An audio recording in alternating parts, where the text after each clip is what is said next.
Hi, I'm Dr. Wayne Corneil, and currently I'm at the University of Ottawa, Gap Santé. But a number of years ago, when Swissair happened, I was the senior Health Canada official on site. I'm an epidemiologist and a psychotherapist by background. I'm going to talk to you about the notion of convergence and what happens during large-scale disasters when we have people coming from all over to go to the disaster.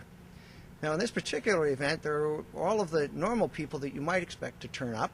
For example, all of the people who came to work on the rescue site. And at Swissair, we weren't talking about hundreds, we were talking about thousands of people.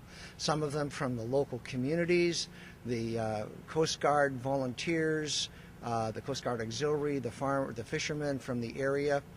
We had all of the people from the metropolitan area, the regional city of Halifax, of course all of their emergency services people. We had people from the military, the RCMP, from the private sector. We had people from all over the place, and they came not only from the local area, but provincially, from across Canada, and internationally. There were people as well from the private sector representing the airlines, and all of those kinds of folks came in. So that would be the first group that you might expect. Of course, the second group that you would anticipate that would be there would be the families of all of the victims. And of course, that's a special group that we want to take particular care of because they're coming in the midst of their distress and grief, and so we set up particular services for those folks. Then you had a third group, again, that you would expect, were all of the media. And we had media from all over the world. In fact, the parking lot out at Peggy's Cove was full of all the huge satellite trucks from all over the world and all of the major news companies that were there.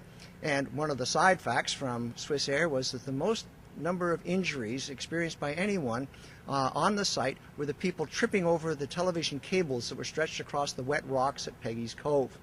The last group of people that you might not have anticipated were the people who were there to exploit the situation. And there's one in particular that stands out in my mind, and this was the situation of a psychiatrist from New York City who turned up and who introduced himself first to the base commander at CFB Halifax and then turned over to me, and he came claiming that he was an expert in post-traumatic stress disorder from New York, and he was there to instruct us on what we needed to do to take care of the families and the other people who were involved in the situation.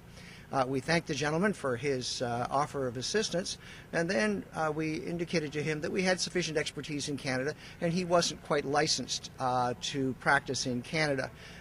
He wasn't particularly happy with that response, and in fact turned around and went to the media to make his presence known and to claim that he was a world-renowned expert in the area.